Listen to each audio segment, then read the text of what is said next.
Hi, I'm John. I am a wellness coach, and I'm here with Amy today from Wandering Nicks, and she's going to tell us a little bit about the Indigo Wavelength. It's used to determine or to show a potential for intuitive ability, I guess. Is that correct? Yeah. The indigo wavelength is an idea that came out of the idea of indigo children. In the 1970s, the idea of indigo children as a concept became popular, and it was that children were being born with highly intuitive abilities. They were more creative, they were more intelligent, they were more independent, and these children also were said to have an indigo aura, which is kind of unusual in itself because indigo is a color that some people cannot see. So it's actually sort of this invisible color, which goes along with that idea that some of us have innate abilities that may be invisible to us. So the indigo wavelength is a way to judge whether or not someone has these abilities. Okay. So yeah, I mean, what would the signs or the signals be that would indicate, that a person may have some of these abilities? There are 5 different signs. Okay. But first of all, just let me tell you a little bit more about the idea behind it being a wavelength, because we know that the Earth, a lot of people believe the Earth is crisscrossed by ley lines. And these are signs or places of great energy and great power. Many ancient sites are along these ley lines.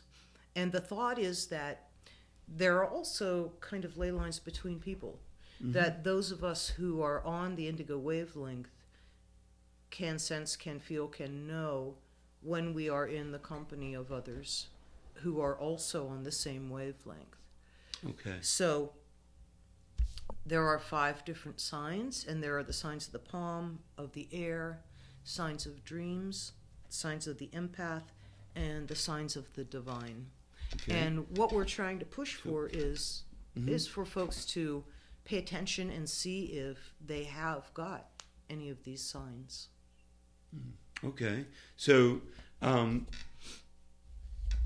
And how I guess how would you determine, like, for instance, if someone showed the sign of the palm, for instance, like could you check on me or yes, you can. Okay. Yes, the sign of the palm comes from Indian palmistry. Okay, and I know that some people are very aware that if there's a large M on your hand, sort of right in the center, right? Okay. That is sort of the sign of the mystic, that one may have more highly attuned intuitive abilities. So do you have that sign? Can you check me? Let's see. Yeah, it's a little fainter in parts. Okay. But there is that M. And I will say that the sign of the M is more common than the other sign, which is called the mystic cross, and you have to look between the head and heart lines on your hand, and you're looking for something that looks like a cross or an X. And do you have that? I don't know. It would be somewhere in here. So the line that maybe down, I do. I think maybe right here. Here. Yeah. Right here, maybe? No? Sort of. I mean, here's the thing, though, with the mystic cross. Okay. You have to check and make sure that sign is within those 2 lines, because if one or the other of the lines is extending past it, it's not considered a mystic cross. Yeah. So this one is a bit more difficult to determine. So this is one of the first signs, and it's actually one that's a physical sign of the indigo wavelength.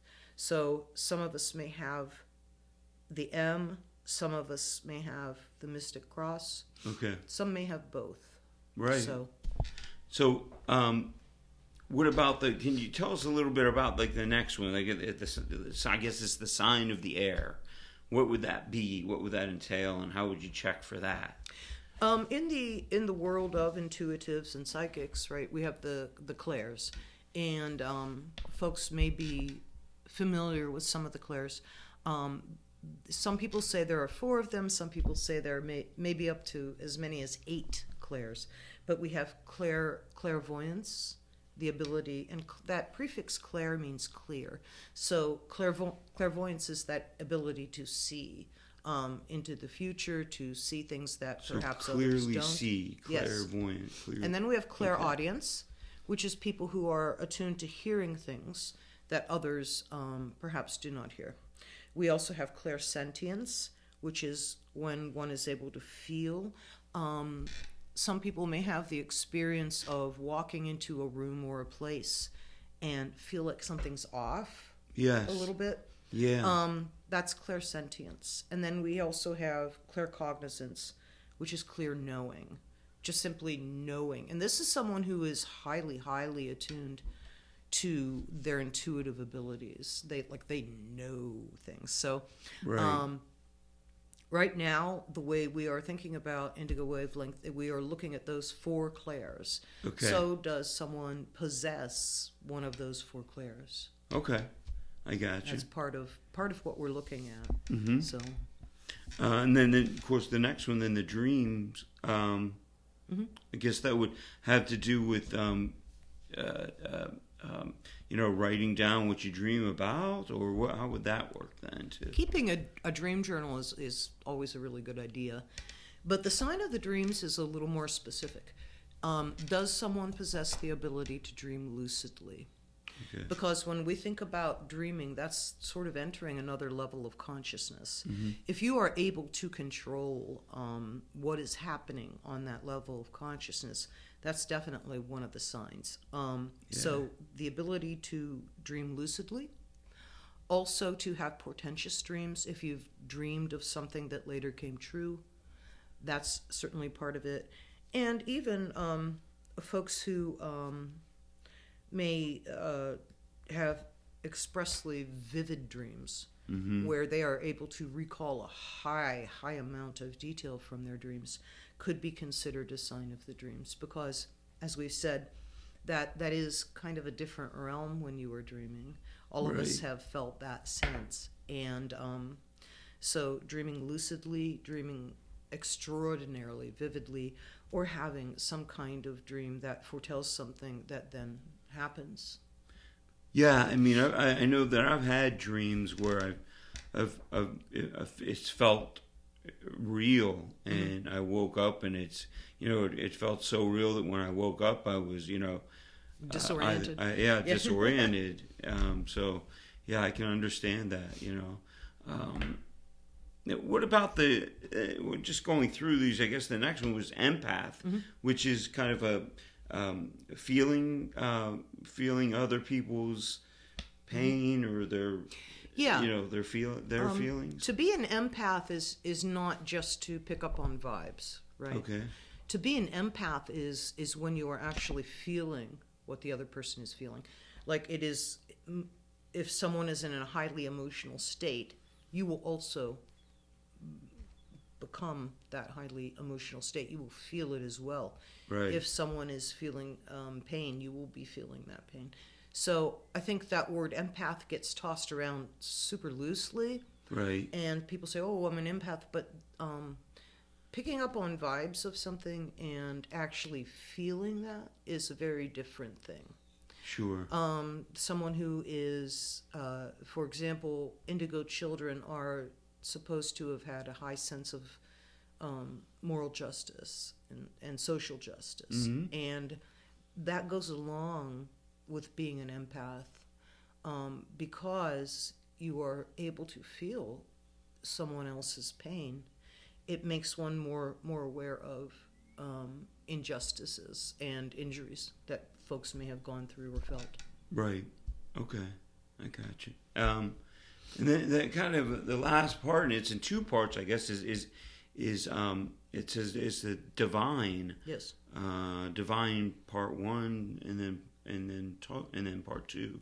Yeah. The sign of the divine is twofold. And the thinking is, there are different ways that could play out, but the first part of it is that the person is blessed with a particular draw towards nature. Mm-hmm. That is, and that could manifest in many different ways. Someone may have a profession be drawn to a profession that has to do expressly with nature. Someone who's maybe a ranger, or someone who spends a great deal of time in the outdoors. Someone who feels a pull towards gardening, and actually, some of us have a black thumb as opposed to a green thumb, right? Yeah, you cannot keep a plant alive. That's definitely me. But this person that has this draw will be able to plant successfully, grow a fabulous garden. In the same way, they may be naturally very drawn to animals. Mm-hmm. So this may be the person who, when they go to a party, ends up hanging out with the family dog a lot because they feel more comfortable. They feel very attuned to what animals are feeling, or just simply have that sense about them. Mm-hmm. So that pull to nature, in whatever way it manifests, is one of the signs of the divine. Okay. Why? Why is that considered divine?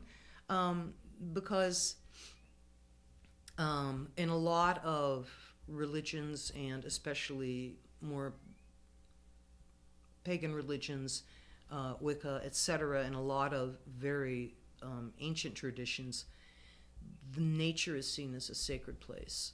Mm-hmm. Therefore, that idea crosses over to that sign of the divine.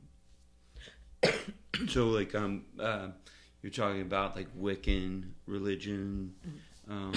What other religions, I guess, would be considered? Different pagan traditions fall back on that idea of that there's something very sacred in nature. Right. If you look even at the histories of some of the European countries, England, Britain, Wales, there are places that are still seen as sacred, that are out there in nature. Mm-hmm. Some of them even got converted over or pulled over into the Christian tradition. So you may have, for example, Saint somebody's well, but it actually was a pre-Christian sacred site. Oh, okay. I understand. Mm-hmm. And is that the second part of that? I guess of the spiritual. What's that all about then? Or is that the second part of the signs of the divine is much harder to assess and see, because it's the creative spark. Is the person naturally drawn toward the arts? Does the person express themselves through some artistic medium? But it's more than that. It's not just, I like to paint and I like to draw. It is thinking in a creative way. Can the person take together disparate concepts, ideas, things, and create something new about them? Mm-hmm. Because when we think of the divine, we often have an idea of someone who has created, the creator, right? Mm-hmm. God created. So the person who can reimagine the world in ways that are uncommon, and really create something new, has that spark of the divine. Plato referred to this as sort of being touched by the daemon in poetry. Similarly, this sounds weird, but Bruce Lee came up with the concept of Jeet Kune Do, which is where you take things from different traditions and combine them to create something new, which he did. Yes. That is more what we're talking about. So it isn't just an interest in the arts, it's that actual ability to bring something new into the world. Okay. So people who Yeah. have got these signs are the people who are on the wavelength. They, just as the indigo child was seen as like to be bringing forth a new step in evolution, people who are on this wavelength can also and are also helping to bring about a new way of thinking and a new way of going about things, and are important in the metaphysical and the sort of more mystical communities. Yeah, I can see that. So, what's next? Where do you go from here? What are you going to do? Some testing, some research. Where are we going from Well, here? I think we'd love to hear from people who feel they are on the wavelength.